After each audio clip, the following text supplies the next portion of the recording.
हम अमृता झा एकटा पाबनि के गीत गाबि रहल छी। अहाँ सबके गीत नीक लागे तो वीडियो के लाइक कर देबै और केहन लागल कमेंट में कहबै। जे चैनल पर नया छी हुनका से आग्रह है कि चैनल के सब्सक्राइब करू। जय मिथिला, जय मैथिली और सब पब्लिक के हमरा तरफ से बहुत बहुत शुभकामनाएं। हमरा धिया के अवसर पाबनि बरक में किछु ने पठेलखिन है। हमरा धिया के अवसर पाबनि बरक में किछु ने पठेलखिन है। घर पछुआरबा में मरबरिया बसई, घर पछुआरबा में मरबरिया बसई, ओकरे से जड़तत सिनेहिया है, ओकरे से जड़तत सिनेहिया है। सिनेहिया जड़तत साड़ी दैतन, अपना पुतहु के पठबतथ है। सिनेहिया जड़तथ साड़ी दैतन, अपना पुतहु के पठबतथ है। हमरा धिया के अवसर पाबनि बरक में किछु ने पठेलखिन है। बरक में किछु ने पठेलखिन है।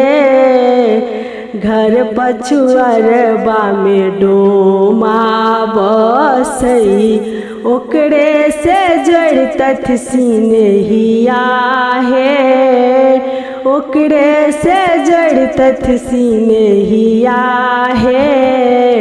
सिनेहिया जड़तथ डाली दैतन, अपना पुतहु के पठबतथ है।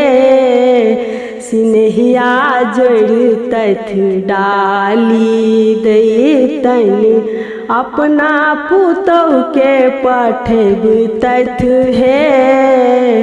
हमरा धिया के अवसर पाबनि बरक में किछु ने पठेलखिन है।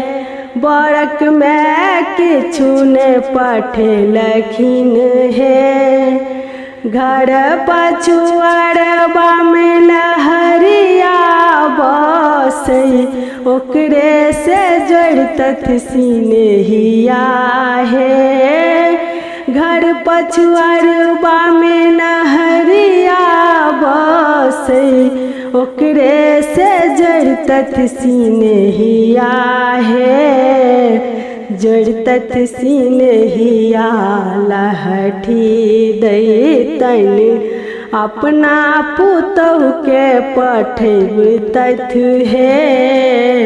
जड़तथ सिनेहिया लहठी दैतन, अपना पुतहु के पठबतथ है। हमरा धिया के अवसर पाबनि बरक में किछु ने पठेलखिन है। घर पछुआरबा में सोनरबा बसई, घर पछुआरबा में सोनरबा बसई, ओकरे से जड़तथ सिनेहिया है, ओकरे से जड़तथ सिनेहिया है। जड़तथ सिनेहिया गहना दैतन, अपना पुतहु के पठबतथ है।